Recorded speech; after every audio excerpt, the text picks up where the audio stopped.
네, 어려운 엔트리 쉽고 간단하게 반갑습니다. 심플입니다. 네, 제목 그대로 갤럭시 S24 플러스 모델을 받아서 사용 중에 있습니다. 이번에 정말로 플러스 모델이 잘 나온 것 같은데요. 저번에는 이렇게 기본 모델을 구입했지만 이번에는 울트라 모델과 플러스 모델 중 고민을 하다가 이렇게 플러스 모델을 구입을 했습니다. 그래서 오늘은 제가 왜 플러스 모델을 구입을 했고 왜 추천을 드리는지 이야기를 해볼게요.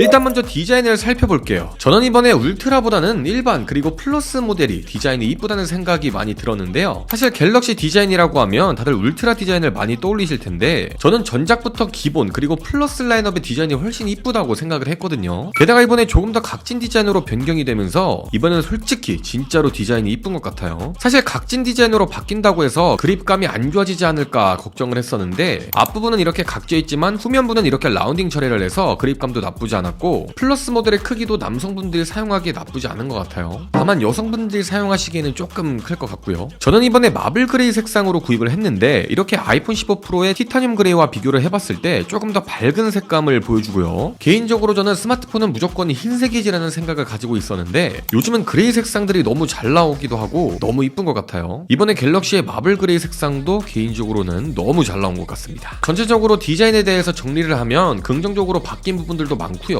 개인적으로 이번에는 울트라보다는 플러스나 기본 모델의 디자인이 훨씬 이쁜 것 같습니다. 다음은 디스플레이입니다. 사실 플러스 모델을 선택한 가장 큰 이유 중 하나가 디스플레이인데요. 일단 LTPO 디스플레이가 탑재가 되면서 1에서 120Hz 가변 주사율이 탑재가 됐고요. 그리고 전체 화면 AOD도 탑재가 됐습니다. 전책에서 풀 HD였던 해상도 또한 이번에 울트라와 동일하게 QHD 플러스가 탑재가 되면서 정말로 마음에 들었고 다만 기본형은 아직도 풀 HD 플러스입니다. 그래서 이번에는 디스플레이 때문에 울트라를 구입할 필요가 없었고 울트라와 거의 차이가 없는 디스플레이를 탑재했다면 저는 디자인이 더 마음에 드는 플러스를 구입해야겠다라는 결론이 나오더라고요. 실제로 사용을 했을 때도 이번에 2600니트의 밝기를 지원하고 디스플레이가 전체적으로 개선이 됐기 때문에 상당히 만족스러운 사용감을 보여줬고 시원시원한 크기 또한 정말로 마음에 들었습니다. 다음은 걱정이 많았던 성능에 대해서 이야기를 해볼 건데 저도 솔직히 고민을 정말로 많이 했습니다. 플러스 모델에는 엑시노스 2400이 탑재가 됐기 때문에 이번에는 스냅드래곤 8 젠3가 탑재된 울트라를 역시 구입을 해야 할까 고민을 조금 했었는데요. 다만 실제로 대여를 받아서 사용을 했을 때 그리고 직접 구입을 해서 사용을 했을 때도 생각보다 안정성 및 배터리 전성비도 괜찮았고 게임을 했을 때도 쾌적하게 이용이 가능했습니다. 다만 저는 스마트폰 게임을 많이 하는 편이 아니기도 하고 게이밍을 위주로 선택을 한다면 울트라 모델이 맞는 선택이 될 것 같아요. 아무튼 이번 엑시노스는 생각보다 괜찮았고 엑시노스 때문에 구입을 망설이고 계시다면 저는 이번 엑시노스 괜찮은 것 같아요. 그리고 기본 모델은 8GB 램을 탑재했지만 플러스는 울트라와 동일하게 12GB 램을 탑재를 하면서 이 부분도 상당히 만족스럽고요. 아니 기본 모델 8GB 뭔데? 다음은 카메라를 살펴보려고 합니다. 사실 갤럭시 카메라 진짜 좋거든요. 예전부터 느낀 건데 카메라는 아이폰이 제일 좋지라는 프레임이 우리나라에선 정말로 강력한 것 같아요. 플러스 모델은 50메가픽셀 메인 광각, 12메가픽셀 초광각, 10메가픽셀 3배 망원, 12메가픽셀 전면 카메라 이렇게 탑재가 되었고 물론 울트라에 비하면 조금 아쉬울 수 있지만 기본 모델도 아이폰과 다르게 망원 카메라가 탑재가 되어 있고 상당히 좋은 성능을 보여주는데요. 다만 이역 화소나 5배 망원 등 울트라에 비하면 아쉬운 점이 있을 수도 있겠지만 엄청나게 확대를 하는 것이 아니라면 또 그렇게 큰 차이가 나지 않기도 하고 이미 스마트폰 카메라 스펙은 오버 스펙이라고 생각을 합니다. 그래서 저는 플러스 모델의 카메라도 충분하다고 생각이 들어서 저는 플러스 모델을 선택을 했습니다. 적어도 아이폰처럼 기본 모델이 듀얼 카메라는 아니잖아요. 아이폰 15 프로와 비교를 해봤을 때도 그렇게 큰 차이가 없는 것을 확인할 수가 있었는데 다만 3배 중 이상부터는 플러스 같은 경우 디지털 줌이기 때문에 차이가 확실한 것을 볼 수가 있네요. 하지만 실생활에서 3배 줌 이상으로 땡길 일이 거의 없습니다. 그러니까 사진에 정말로 진심이신 분들이 아니라면 플러스나 기본 모델의 카메라도 충분하다는 거. 자, 이제 마지막으로 플러스 모델은 이런 분들에게 추천드리고 싶은데요. 일단 저번과 다르게 이번에는 금 나누기가 조금 있는 편인데 저는 개인적으로 울트라와 큰 차이가 없는 플러스 모델이 가장 가성비가 좋다고 생각을 하거든요. 충전 속도나 램 용량, 디스플레이 등 울트라와 동일하게 탑재된 것들이 많기 때문에 스마트폰을 구입할 때 가성비를 제일 많이 따지시는 분들은 이번에는 플러스 모델이 가장 가성비 좋은 선택이 될 수 있을 것 같고요. 디자인도 많이 개선이 되었고 나는 기본형 모델보다는 큰 제품을 구입하고 싶으신 분들은 이번에는 플러스 모델을 선택하시는 게 정말로 좋은 선택이 될 수 있을 것 같습니다. 물론 나는 카메라에 진심이야, 게이밍에 진심이야 하시는 분들은 이번에는 울트라 모델로 가시는 게 맞는 것 같고 나는 그냥 게임도 적당히 하고 사진도 적당히 찍으신다 하시는 분들은 이번에는 플러스 모델도 정말 좋은 선택이 될 수 있을 것 같습니다.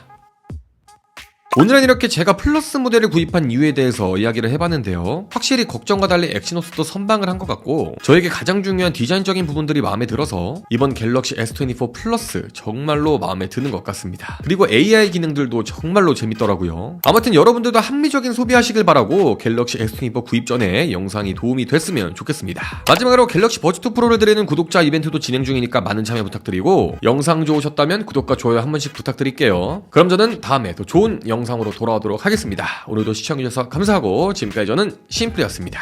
그럼 유바 안녕.